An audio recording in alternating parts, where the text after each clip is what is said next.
dushemu. Atas nama Bapa dan Putra dan Roh Kudus, amin. Shalom Aleichem bersama Mesiah. Selamat bertemu kembali saudara dengan saya Arhimandrit Romo Daniel Biantoro, Ketua Umum dan pendiri dari Gereja Ortodoks Indonesia. Kembali kita kepada acara kita, yaitu menjawab pertanyaan-pertanyaan yang saudara sudah kirim kepada saya. Tapi sebelumnya jangan lupa yang belum untuk subscribe ya, juga untuk klik like-nya itu, serta klik lonceng, dan juga untuk share kepada teman-teman saudara. Pertanyaan kali ini datang dari saudara David Tobing. Shalom Romo, salam kembali. Apakah sebelum Paulus bertobat dan masih menjadi muridnya Gamaliel, sudah bertemu dengan Yesus? Dari data-data yang ada dalam Perjanjian Baru, tidak ada bukti bahwa Paulus pernah bertemu dengan Yesus. Coba kita baca dari 1 Korintus pasal yang ke-15. Ayatnya yang ke-5. Bahwa ia telah menampakkan diri kepada Kefas dan kemudian kepada ke-12 muridnya. Sesudah itu ia menampakkan diri kepada lebih dari 500 saudara sekaligus. Kebanyakan dari mereka masih hidup sampai sekarang, tetapi beberapa di antaranya telah meninggal. Selanjutnya ia menampakkan diri kepada Yakobus, kemudian kepada semua rasul. Jadi ketika Yesus bangkit dari mati, dia menyebutkan kepada siapa dia menampakkan diri. Pertama kepada Petrus atau Kefas, dan kedua kepada ke-12 murid. Kemudian kepada 500 orang sekaligus, dan akhirnya kepada Yakobus. Ini penampakan secara fisik sesudah kebangkitan Yesus. Dan dia tidak menyebutkan dirinya sebagai bagian daripada yang dinampakin itu. Dia menyebutkan, dan yang paling akhir dari semuanya, ia menampakkan diri juga kepadaku, sama seperti pada anak yang lahir sebelum waktunya. Mengapa sebelum waktunya? Karena dia tidak siap untuk percaya, tiba-tiba mendapatkan itu secara tiba-tiba. Berarti kalau ini bukan penampakan dalam arti penampakan waktu di dunia ini, tapi penampakan sesudah Yesus dimuliakan. Kita baca di dalam Galatia pasal 1 ayatnya 15. Tetapi waktu ia yang telah memilih aku sejak kandungan ibuku dan memanggil aku oleh kasih karunia-Nya, berkenan menyatakan anaknya di dalam aku. Nah, kapan Allah menyatakan anaknya di dalam Paulus? Karena dia dipilih untuk menjadi rasul maksudnya. Ini tidak ada kata kaitannya dengan predestinasi, enggak. Dipilih untuk menjadi rasul. Lalu Allah menyatakan anaknya, berkenan menyatakan anaknya kepada di dalam dia. Bagaimana cara penyataan itu? Yang dalam 1 Korintus dikatakan sebagai anak yang lahir sebelum waktunya itu. Itulah yang dalam Kisah Rasul pasal 9 itu, ayat 1-4. Sementara itu berkobar-kobar hati Saulus untuk mengancam dan membunuh murid-murid Tuhan. Ia menghadap imam besar dan meminta surat kuasa daripadanya untuk dibawa kepada majelis-majelis Yahudi di Damsyik, supaya jika ia menemukan laki-laki atau perempuan yang mengikuti jalan Tuhan, ia menangkap mereka dan membawa mereka ke Yerusalem. Dalam perjalanannya ke Damsyik, ketika ia sudah dekat kota itu, tiba-tiba cahaya memancar dari langit. Jadi dalam keadaan marah-marahnya, benci-bencinya, tiba-tiba ada penampakan. Maka dia seperti anak yang melahir sebelum waktunya, gitu ya. Tidak ada persiapan, tiba-tiba aja begitu. Jadi lahir sebelum waktunya. Jadi kalau begitu, ini dia belum pernah melihat Yesus sebelum peristiwa ini. Makanya dia mengatakan seperti anak yang lahir sebelum waktunya. Terus? Ia rebah ke tanah, dan kedengaranlah olehnya suatu suara yang berkata kepadanya, Saulus, Saulus, mengapakah engkau menganiaya aku? Jawab Saulus, siapakah engkau, Tuhan? Dia nggak kenal kan.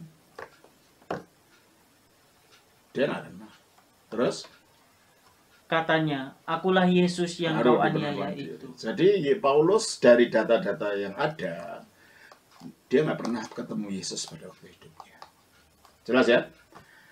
Mengingat gelar rabi dalam konteks perjanjian baru hanya dimiliki Yesus dan Paulus. Paulus tidak punya gelar rabi, nggak disebut rabi dia.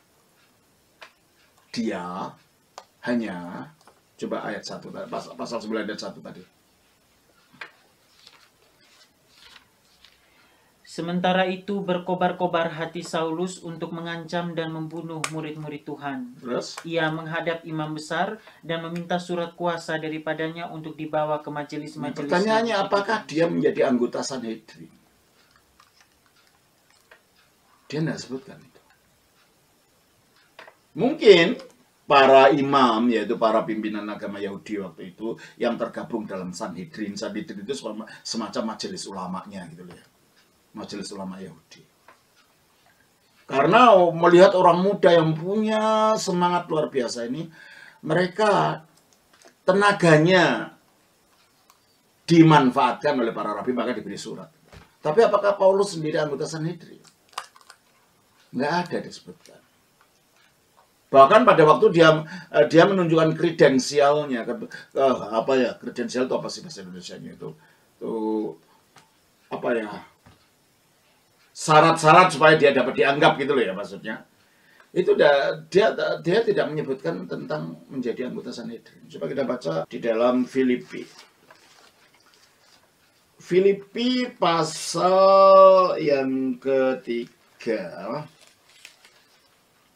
Ya. Ketika ditantang oleh orang-orang yang merendahkan dia. Ayat 4. Sekalipun aku juga ada alasan untuk menaruh percaya pada hal-hal lahiriah. Jika ada orang lain menyangka dapat menaruh percaya pada hal-hal lahiriah, aku lebih lagi. Dia menunjukkan kredensialnya. Oke, kamu merendahkan saya. Ini pengajar-pengajar sesat ya. Menganggap dirinya rasul-rasul lebih mulia. Bukan para rasul ini, bukan. Ya, terus? Disunat pada hari ke-8. Nah, ini. Sebagai orang Yahudi ini kebanggaan disunat pada hari ke-8. Terus? Dari bangsa Israel. Maksudnya bukan orang non-Israel yang jadi Yahudi, enggak. Dari suku Benyamin. Nah, dia dari suku Benyamin. Jelas, keturunannya jelas. Orang Ibrani asli. Tentang pendirian terhadap hukum Taurat, aku orang Farisi. Orang Farisi itu orang paling ketat melaksanakan hukum Taurat. Terus? Tentang kegiatan aku penganiaya jemaat. Tentang kebenaran dalam mentaati hukum Taurat, aku tidak bercacat. Nah, kenapa tidak? Kalau dia memang anggota Sanhedrin, tentang kedudukan aku adalah anggota Sanhedrin. Tidak disebutkan ini. Jadi apakah Paulus itu menjadi anggota Sanhedrin? Perjanjian baru tidak menjelaskan apa-apa.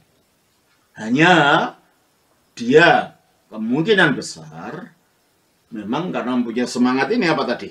Tentang kegiatan aku penganiaya gereja. Ya tak? Karena kegiatannya ini gitu. Dan orang-orang para pemimpin agama waktu itu tidak senang munculnya yang mereka anggap sekte baru, sekte sesat. Orang Netzorim yang sering menjadi bahasa Arab Nasrani itu. Karena mereka orang-orang ini disebut sebagai minim dalam kotak Taurat disebut minim. Minim itu artinya orang bidat, orang sesat.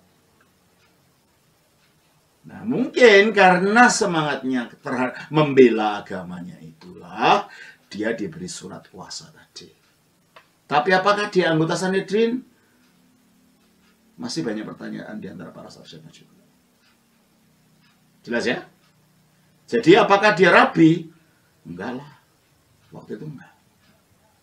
Ya. Apalagi. Terus apakah Paulus pernah bertemu Yesus? Sudah saya katakan tidak pernah. Karena pada waktu dia menganiaya itu, dia masih disebut anak muda. Coba kita baca Kisah Rasul pasal yang ke-7. Ayatnya yang ketika terjadi penganiayaan terhadap Stefanus, ketika Stefanus mau dibunuh dengan dilempari batu, ayat 58. Mereka menyeret dia keluar kota lalu melemparinya, dan saksi-saksi meletakkan jubah mereka di depan kaki seorang muda yang bernama Saulus. Masih muda. Yesus sudah naik ke surga, dia masih muda.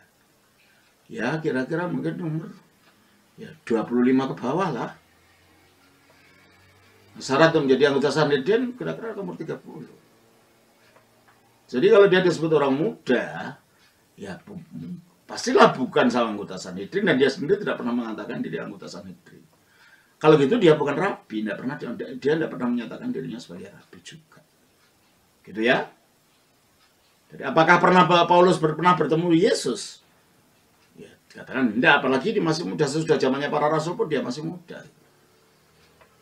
Jadi dia kemungkinan besar tidak pernah bertemu dengan Yesus. Atau dia ada dalam rombongan rabi yang berdebat dengan Yesus, apalagi Yesus kan masih umur 13 tahun waktu itu. Yesus naik ke surga berapa puluh tahun kemudian, zamannya para rasul. Si Paulus ini masih berumur, masih anak muda, ya tidak mungkin lah. Mungkin malah belum lahir waktu Yesus berdebat dengan para rabi di dalam Lukas pasal yang kedua itu. Lukas pasal yang kedua, ayatnya yang ke-41. Tiap-tiap tahun orang tua Yesus pergi ke Yerusalem pada hari raya Paskah. Ketika Yesus telah berumur 12 tahun, pergilah mereka ke Yerusalem seperti yang lazim pada hari raya itu. Sehabis hari-hari perayaan itu, ketika mereka berjalan pulang, tinggallah Yesus di Yerusalem tanpa diketahui orang tuanya. Karena mereka menyangka bahwa ia ada di antara orang-orang seperjalanan mereka, berjalanlah mereka sehari perjalanan jauhnya, lalu mencari dia di antara kaum keluarga dan kenalan mereka. Karena mereka tidak menemukan dia, kembalilah mereka ke Yerusalem sambil terus mencari dia. Sesudah 3 hari mereka menemukan dia dalam bait Allah. Ia sedang duduk di tengah-tengah alim ulama sambil mendengarkan mereka dan mengajukan pertanyaan-pertanyaan kepada mereka. Jadi ketika Yesus mengadakan diskusi agama dengan para alim ulama, dengan para rabi di bait Allah, dia masih umur 12 tahun. Dia mulai melayani di muka umum itu umurnya, kita baca di dalam ayat yang ke-23.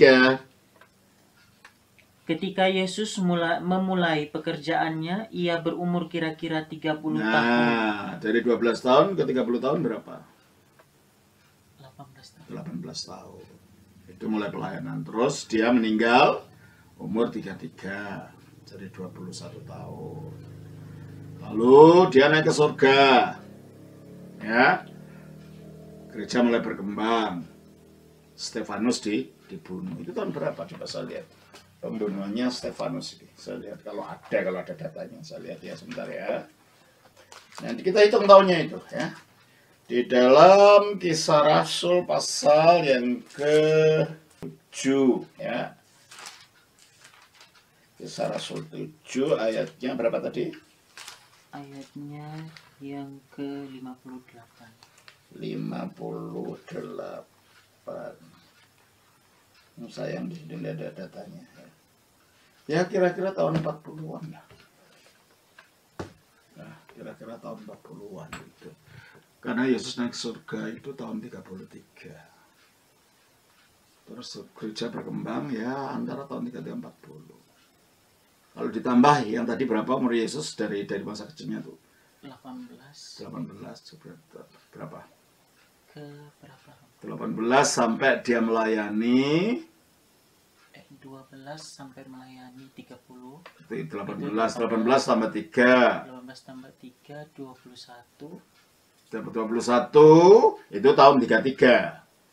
Kalau kira-kira tahun 40, kira-kira 7 tahun. 28 tahun. Dan pada 28 tahun sesudah Yesus itu, Paulus masih disebut anak muda. Ya, jadi kalau gitu tidak mungkin dia itu adalah rombongan alim ulama yang berdebat dengan Yesus. Ya, Yesus sudah tidak ada, Yesus sudah naik ke surga, dia masih disebut anak muda. Jelas ya? Jadi saya kira itulah yang bisa saya berikan. Semoga itu bermanfaat. Tuhan berkati. Atas nama Bapa dan Putra dan Roh Kudus. Amin.